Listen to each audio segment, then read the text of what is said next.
First week that I did with Jerry was this show in the Palace Hull, which was the Ralph Reeder Gang show, and it consisted of mostly Boy Scouts, which were singing Riding Along on the Crest of a Wave, with a lot of variety acts that they'd put together to make a show. People, and Dougie Squires was in it, and several other well-known variety acts. And we closed the show with our act, with most of the cast on stage. Mrs. Shufflewick was also in it, who was known then as Rex Jameson. And I wondered if I'd done the right thing by going back into variety. Well, after Hull, we did some more variety dates. I think Grimsby and other well-known theatre dates.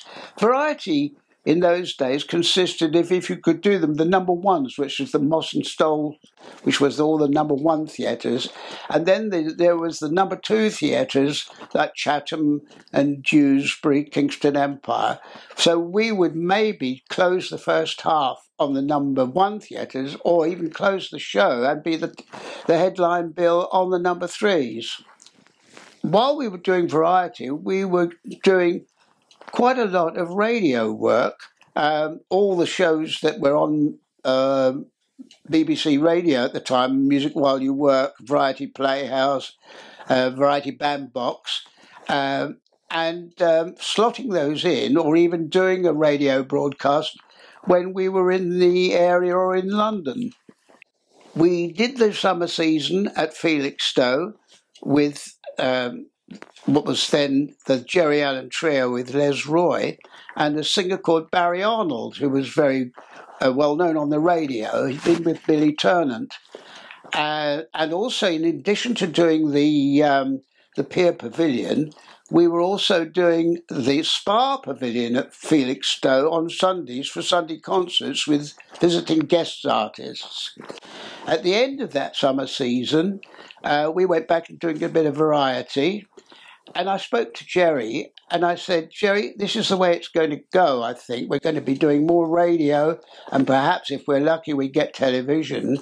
But although Jerry was really very good on the foot pedals on the organ, we ought to get a bass player. And it would be then a quartet, and we could call it Jerry Allen and his trio.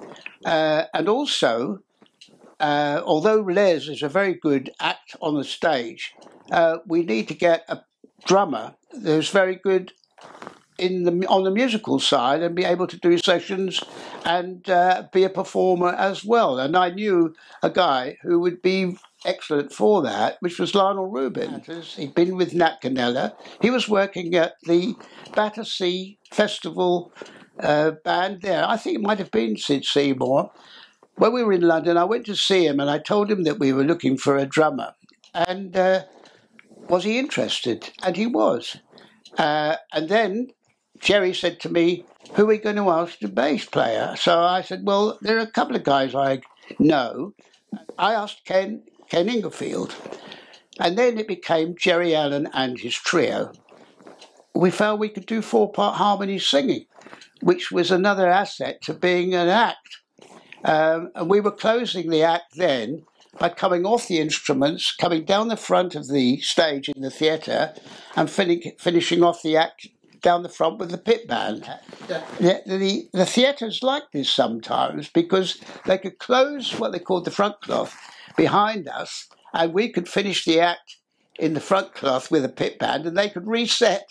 So we were sometimes an asset to a theatre, and we started to pick up more variety dates in the better theatres, and also developing the vocal side. And then the next year we got invited back to Felixstowe, and it became Jerry Allen and his trio, that was the 4 musicians, and 3 singers, 2 girl singers and Barry Arnold again. And so the whole act and the presentation developed from that. While we were at the end of that season, we went back after the break, and there was a note under Jerry's dressing room door, and it said, I'm the booking agent for Benny Hill. Are you interested in doing the Benny Hill show? Of course we'll do it. We didn't have to audition, so we finished the season, and we went down to London and did the Benny Hill TV show as a guest act. From that, sometime later, we got invited to do the Benny Hill tour, which was the live variety tour. And of course, we were experienced in variety by then. And so we went on tour the whole week with the Benny Hill show on tour, which was absolutely packed every night, queuing, selling tickets on the black market. It was when Benny was at his best. Benny Hill's variety act was really what he did on television, condensed down to work in the variety theatre. Benny wasn't an ad-libbing comic. We'd been used to working on the road in variety with ad-libbing comics like Ted Ray, Tommy Trinder, but Benny wasn't that sort of comic. He could only work to a script and do the sketches that he'd done on television. And it was the only time, I think, in variety when, as we used to say, we went up at 8:15 and we came down at 10:15. It was in the Benny Hill show on tour that I met Dulcie. She was one of the dancers, and on Monday mornings we used to have a band call, and we finished the band call, and this young lady came up and she said, "Oh, I like the vibraphone." She said, "Can I have a go on it?" And I said, "Of course you can." I said, "Have you ever played one before?" And she said, "No." So I let her have a go on the vibraphone, and the rest is history.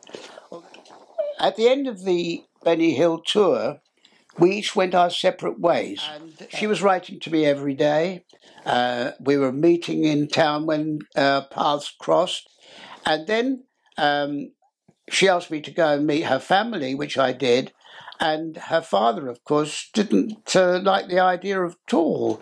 I was 10 years older than Dulcie, and he said to forget it. And anyway, she wrote to me and she said, "My father said I'm not to see you again, and I'm going to leave home." So I said, "No, you mustn't do that.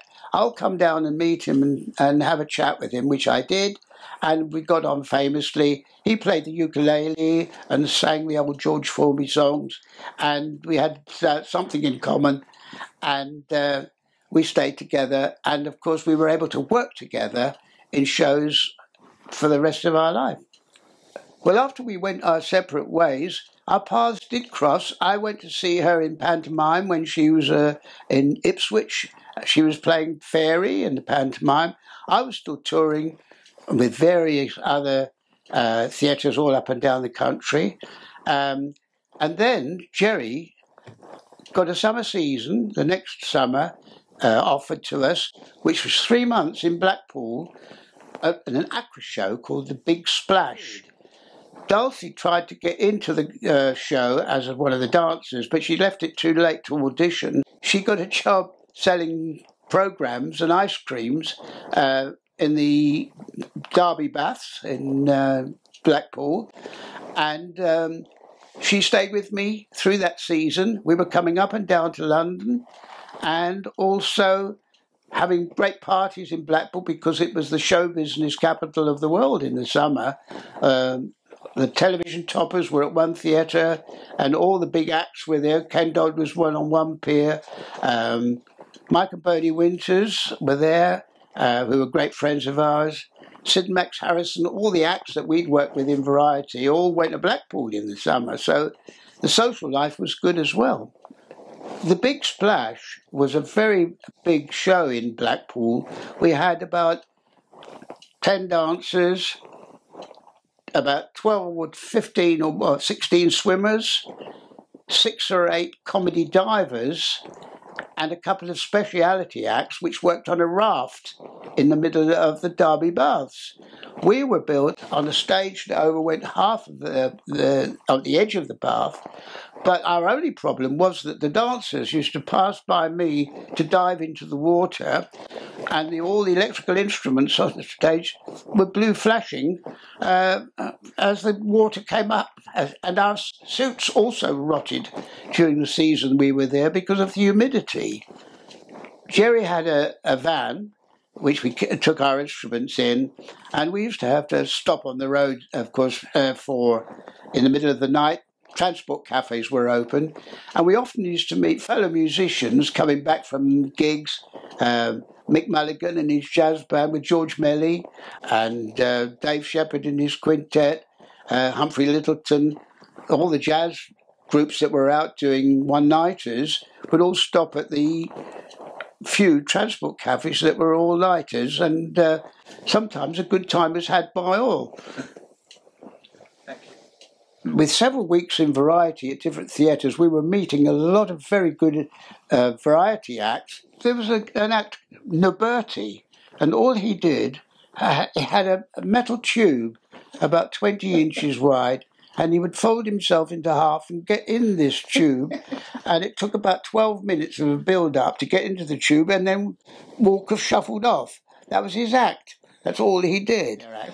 Wilson, Keppel and Betty at Chiswick Empire, we used to watch their act every night because we used to love the eccentricity of it. Wonderful act, and they were quite elderly gentlemen, and we always knew when they were on the bill because they used to spray round backstage with a scented atomizer. So when we opened the stage door on a Monday morning, we'd sniff there and say, "Oh, Wilson, Keppel and Betty are on the bill." Yes, Brian Andro was a tightrope act, and we became good friends, and he would let us have a go on the tightrope at rehearsal times on a Monday morning, and we loved an act called the Seven Volantes, which was a tumbling act. We always used to watch their act because we could stand in the wings and we would shout, "Come on, Dolly, over 2," because they always shouted that, which meant that they wanted the next tumbler called Dolly to do a double somersault over 2 people and get up to 7. So there was an act that we were on called Vogelbean's Bears, and at the time there were a lot of nude shows going around, and my landlady said, "Oh, I'd like to see your show, but I don't like those nude shows." There was a wonderful trapeze act called The Two Pirates, and the act was a swinging trapeze that swung from the top of the stage out over the centre aisle of the audience, which now wouldn't be allowed for health and safety. But unfortunately, the guy on the trapeze came off and landed in the middle of the auditorium. So unfortunately, we lost them for the rest of the week. We were at Bristol Hippodrome with a singer called Eddie Parker, and on the bill was a knife-throwing act, and we used to go for a drink in the interval, and we were talking to his partner, and the young lady showed us that she'd got scars and marks on her arms and legs, and she said it was a very dangerous act because her partner, who did the knife-throwing, liked to drink as well. The first show generally went quite well, but the second show was never as good as the first one.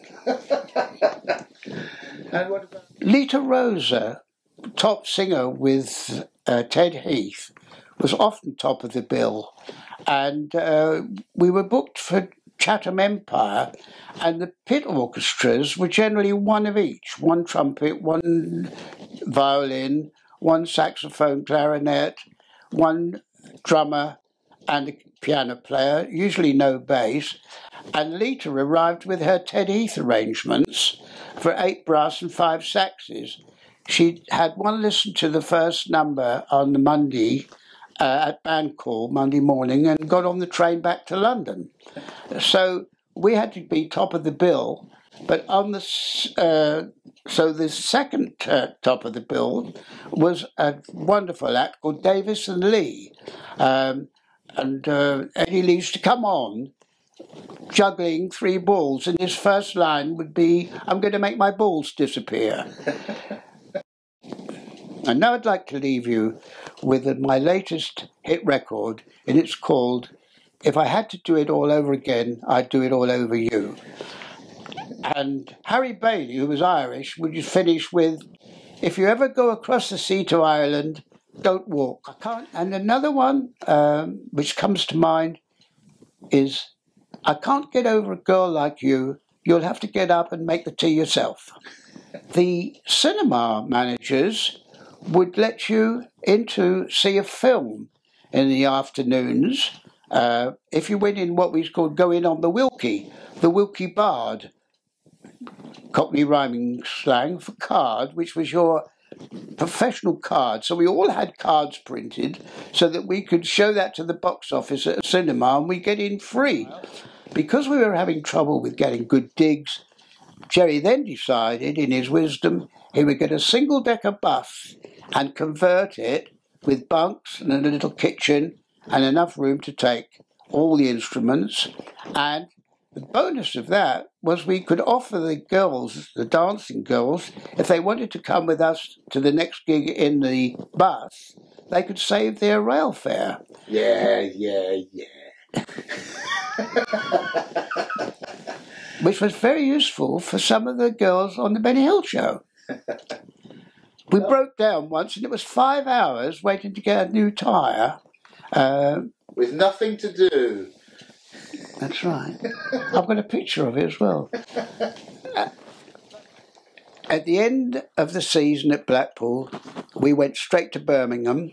We had to be at ATV Studios in Aston for 8 o'clock on a Monday morning, and we had no idea what this programme was to be about.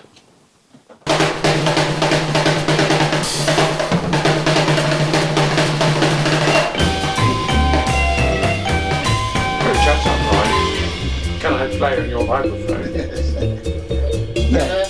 Could you cut that? No. So they I can't tell you a story about them, can I? Because you tried to have it away with Ruby Murray, but I had to take his partner off for the day. The tea, so it's... It really went on, didn't it? Yeah, exactly. Well, it still does.